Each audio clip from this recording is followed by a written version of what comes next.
Hello दोस्तों, इस video पे आज हम बात करेंगे निफ्टी और बैंक निफ्टी के एनालिसिस 21 अक्टूबर के लिए, जो कि है फ्राइडे। तो आज एक्सपायरी था, वीकली एक्सपायरी निफ्टी और बैंक निफ्टी के। तो बैंक निफ्टी का पहला एनालिसिस करते हैं। यहाँ से जो डब्ल्यू फॉर्म हुआ था वो अब रेजिस्टेंस पे आके रुका है। यहाँ पे एक डबल टॉप बना के गिरा था और वही रेजिस्टेंस पे आके कल रेजिस्टेंस फेस किया है और वहां से आज गैप डाउन होकर नीचे ही क्लोज किया है। तो ये जो लेवल है ये क्रूशियल लेवल होने वाला है। ये जो पिछला हाई या आज का लो जो है ये नहीं टूटना चाहिए, और ऊपर में ये जो लेवल है इसका हाई, इसी के बीच कुछ दिन बैंक निफ्टी कंसोलिडेट कर सकता है, ब्रेकआउट या ब्रेकडाउन देगा। वहां से हमको 1200 पॉइंट का शार्प रैली या शार्प कट मिल सकता है। तो बैंक निफ्टी थोड़ा नेगेटिव भी दिख रहा है और वॉल्यूम भी हाई है सेलिंग साइड में। और यहाँ पे 60 तो रेजिस्टेंस था ही, उससे लेके ये नीचे टर्न मार रहा है, तो थोड़ा नेगेटिव बायस में दिख रहा है बैंक निफ्टी। तो अगर इस लो को ब्रेक करता है तो फिर ये फिर 38,900 39,000 लेवल तक आ सकता है। तो कल हम क्या कर सकते हैं 15 मिनट चार्ट में देखते हैं। अगर बैंक निफ्टी इस फ्लैट खुले इस रेंज के बीच और यहाँ से ऊपर जाए और 4200 लेवल को ब्रेक करे तो हम 70 पॉइंट का स्टॉप लॉस डाल के इसको बाई कर सकते हैं। और हमारा पहला टारगेट 40,350 और 40,400 का होना चाहिए। अगर वहां से ये बैंक निफ्टी टर्न मारता है तो वहां से हम इसको एग्जिट भी कर सकते हैं, क्योंकि ऊपर ये रेजिस्टेंस फेस करेगा इस लेवल पे। और अगर ये गैप डाउन खुलता है 40,000 के नीचे कहीं पे भी ये गैप डाउन खुलता है और ये 39,830 इस लेवल के नीचे, इस लाइन के नीचे एक कैंडल क्लोज करता है 5 मिनट का या 15 मिनट का, तो उसी के लो के नीचे हम इसको सेल कर सकते हैं उसका हाई का स्टॉप लॉस डाल के। तो फिर ये एक शार्प फॉल आ सकता है। 39,580 पहला टारगेट होने वाला है और उसके बाद 39,500 पे अगर ये नहीं रुकता है तो फिर एक बड़ा फॉल डाउन साइड मिल सकता है हमको। तो उसके लिए भी हम तैयार रहना चाहिए अगर ये गैप डाउन खुलता है। लेकिन अगर ये गैप अप खुल जाता है 40,350 40,400 यहाँ इसी के बीच, तो नीचे ये जो लेवल है 39,830 और ऊपर 40,725, ये दो लेवल के बीच बैंक निफ्टी वोलेटाइल हो जाएगा और ये रेंज बाउंड एक मूव कंसोलिडेशन में जा सकता है। कुछ दिन अगर बैंक निफ्टी यहाँ पे कंसोलिडेट करे इसके बीच छोटा छोटा कैंडल बना के और फिर अगर ब्रेकआउट या ब्रेकडाउन दे तो हमको एक ट्रेंड मिल सकता है आगे जाके। अब हम निफ्टी का देखते हैं। निफ्टी कंपैरेटिवली बुलिश दिख रहा है। यहाँ से डबल बॉटम बना के ऊपर गया है और ये जो रेजिस्टेंस लेवल है 17,625 का, ये अभी भी 27 का, ये अभी भी ब्रेक नहीं हुआ है। और आज नीचे खुल के ये फिर ऑलमोस्ट सारे पॉइंट्स रिकवर कर चुका है और पॉजिटिव ही क्लोज हुआ है। तो निफ्टी ज्यादा स्ट्रांग दिख रहा है। तो 17,625 एक रेजिस्टेंस होने वाला है। इसके ऊपर एक मोमेंटम हमको दिख सकता है 17,700 17,800 और फिर 18,000 लेवल के लिए। तो निफ्टी बुलिश दिख रहा है।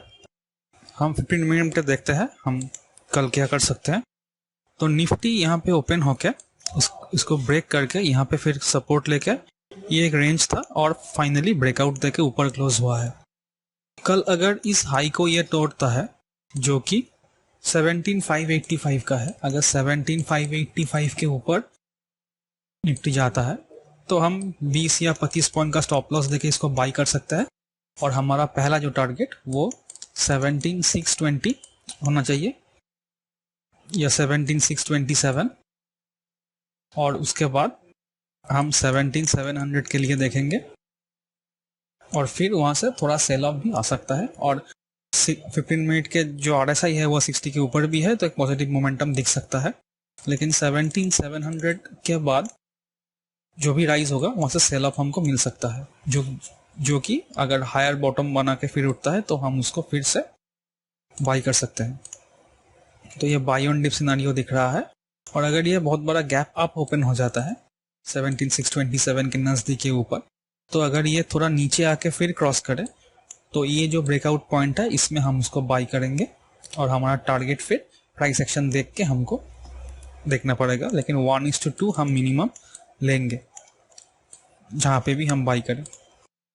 और अगर ये गैप डाउन खुल जाता है 17500 के नीचे, ये जो लेवल है यहाँ से ही सपोर्ट लेके निफ्टी उठा है, तो अगर इसके नीचे गैप डाउन हो जाता है और कल का लो और आज का लोगों को अगर ब्रेक करता है और एक कैंडल क्लोज करता है तो उसके नीचे हम सेल कर सकते हैं, उसके ऊपर का स्टॉप लॉस डाल के, और फिर हमारा टारगेट फिर 17300 17280 ये लेवल तक होना चाहिए। अगर बहुत बड़ा गैप डाउन खुलता है, ये जो लेवल है 17350, इसके आसपास हमको एक पॉजिटिव कैंडल भी मिलता है तो भी हम उसको बाई कर सकते हैं। जो टारगेट है वो 17480 का होना चाहिए। 17480 के टारगेट के लिए हम उसको नीचे से भी बाई कर सकते हैं। तो अगर ये फ्लैट खुल के ऊपर जाता है तो हम बाई करेंगे, अगर बहुत बड़ा गैप अप होता है तो अगर में आके अगर फिर क्रॉस करे तो हम बाई करेंगे। अगर बहुत बड़ा गैप डाउन होता है तो आज के लो के नीचे अगर जाए तो हम सेल करेंगे, और बहुत बड़ा गैप डाउन है या फिर नीचे जाके यहाँ पे कोई सपोर्ट कैंडल बनाए 17320 17350 के आसपास, तो वहाँ पर भी हम निफ्टी को बाई कर सकते हैं। ओवरऑल स्ट्रक्चर अभी भी पॉजिटिव दिख रहा है। तो ये था दोस्तों निफ्टी और बैंक निफ्टी के एनालिसिस। तो अब हम स्टॉक्स देख लेते हैं। पहला स्टॉक है HCL टेक।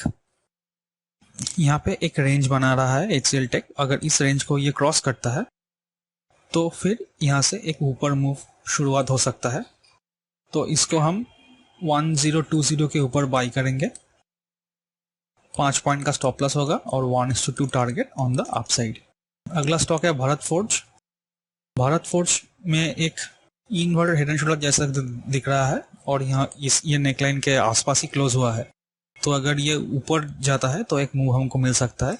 और ये जो लेवल है यहाँ पे मल्टीपल टाइम टेस्ट कर चुका है और ये इंपॉर्टेंट रेजिस्टेंस है, तो इसको अगर ब्रेक करके सस्टेन करता है तो हम बड़ा मूव देख सकते हैं, लेकिन ये लेवल तक भी आए तो भी इंट्राडे के लिए एक टारगेट हो सकता है। तो इसको हम 792 के ऊपर बाई करेंगे। 4 पॉइंट का स्टॉप लॉस होगा और 8 पॉइंट का यानी 1:2 टारगेट ऑन दी अपसाइड। अगला स्टॉक है अपोलो हॉस्पिटल। तो यहाँ से गिर के ये फिर एक डबल बॉटम बनाया है और जो हाई है वो लोअर है, और यहाँ पे भी एक और लोअर हाई एस्टेब्लिश कर चुका है। तो अगर ये नीचे आता है तो ये लेवल तक फिर आ सकता है जो कि 420 का लेवल है। इस लेवल तक अपोलो हॉस्पिटल आ सकता है, तो हम इसको 4295 के नीचे सेल कर सकते हैं या 4300 के नीचे सेल कर सकते हैं। 7 से 8 पॉइंट का स्टॉप लॉस होगा और target 1:2 on the down side. तो ये था दोस्तों आज की वीडियो। एक word of disclaimer that I am not a SEBI registered analyst. All this videos are for educational purposes only.